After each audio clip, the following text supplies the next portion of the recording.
Sorry, my phone got full.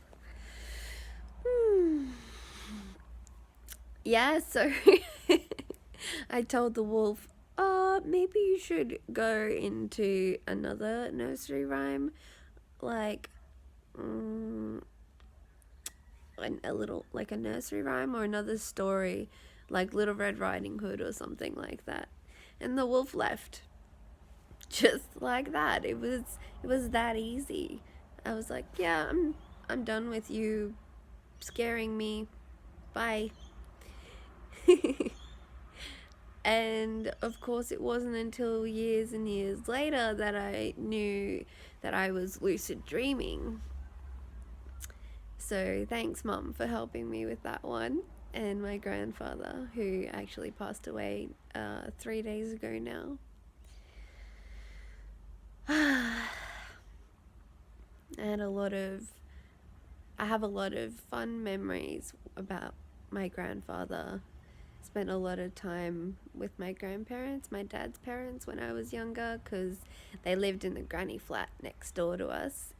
And yeah, we spent a lot of time and had a lot of fun together that I remember.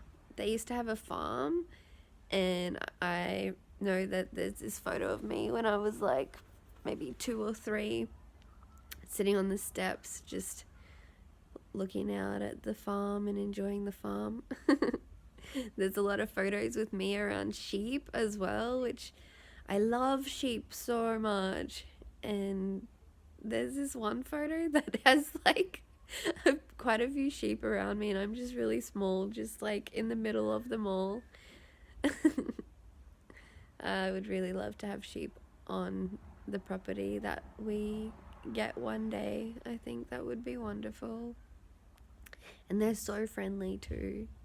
I hadn't been around a whole bunch of sheep until I think it was maybe 2 years ago when I went to Melbourne. I went to the farm near Lentils as Anything, or Lentils is Anything. I'm not sure what it's called 100%.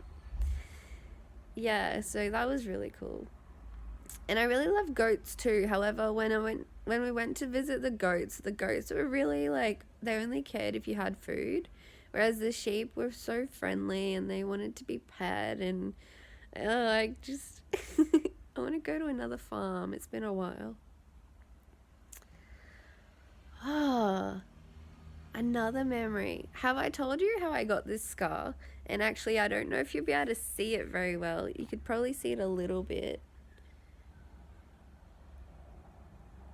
I got my fishies there to cover up the majority of it. It actually went like pretty much to where that fish is. It just slopes on the side. Anyway, so my grandfather had sold his property, but sometimes we went back there to see the cows and to have a walk around in the paddock. And one day, and you have to go through this barbed wire fence to get there. So he would lift up the fence and I would go underneath and everything was fine. Oh my God, I just am having flashbacks. So on the way back one day, he lifted up the fence and I went to go underneath as usual. And he was like, hurry up, the cows are coming. And I was, of course, very empathetic and very hypersensitive back then, as I am now, maybe even more so. And I freaked out so much. I was like, ah! And I flailed my arms. And as I flailed my arms, I got caught on the barbed wire fence. And I remember looking at my arm and the blood pouring out. And I was like, oh, because it hurt so much. I don't remember anything past that point. So here's where childhood meets adulthood. I was laying on the bed one day, and I think, yeah, it was in high school. I would have been around 13.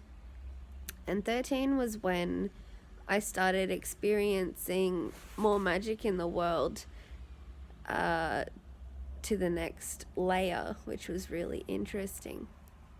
I saw a lot of creatures and like metaphysical and animalistic creatures in people's faces very clearly, and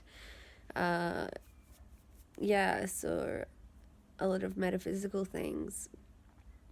And so I was laying in my bed and I looked at my wrist and I had this flash to another lifetime where I committed suicide by, you know, and I think that was actually the first past life remembrance that I had, which is pretty cool. Some people are really triggered about sex, death, and abuse and harm and all that kind of thing. And I can completely understand why. However, I find all these topics incredibly intriguing, and I guess that is a part of my sun sign being Scorpio too, because Scorpio is all about death, rebirth, sex, and transformation. So I've learnt that by knowing ourselves and all the different aspects and facets of ourselves, we have a more solid idea of who we are. And when we have a more solid idea of who we are, we have a solid idea of who we aren't. And then it becomes so much easier to separate our individuality, our thoughts, our feelings, our patterns, our behaviors, and our values in comparison to others, so that we always know what is ours and what isn't. So when we're breathing, we can be conscious of, this is mine, I'm breathing it to receive it in. This is theirs, I'm exhaling it to give it back to them, or, you know, to have my bubble up so that only what is in my absolute highest good comes in and out.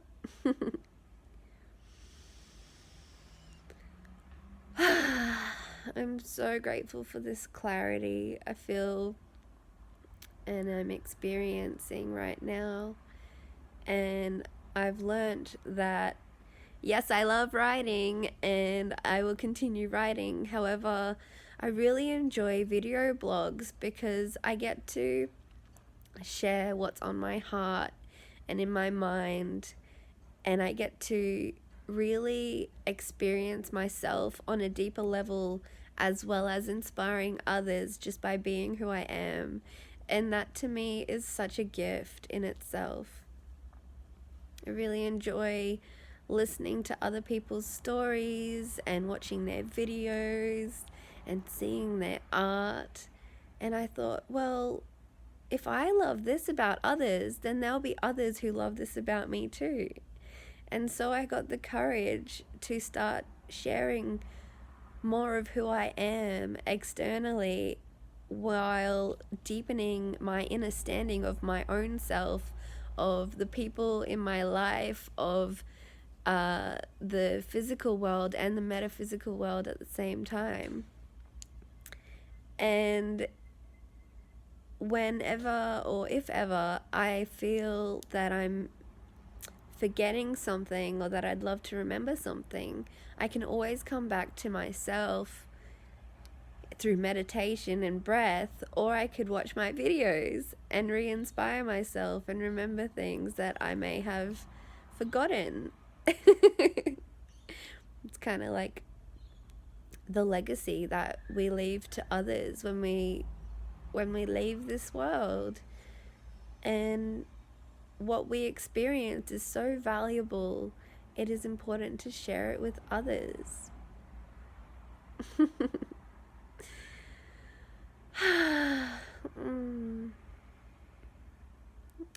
so incredibly loved, supported, and held by myself and the entire cosmos. It's what I've always needed, desired, wanted, and at some points in my life I felt that I couldn't have it, or that it wasn't available to me, and that it was a really unfamiliar thing that I had to go through a step-by-step process, breath-by-breath process to be able to be where I am today. And just by being myself, I know that I am enough, and I know that I am loved and supported, and that I am worthy of not only receiving and achieving my own dreams into reality, as well as assisting others in manifesting theirs too. So I feel like a little bit of a genie sometimes. So that's all I have for you guys today. It's time for some meditation and some self-care practices. I wish you the most beautiful day, and I will see you when I'm looking at you. I love you. Bye for now.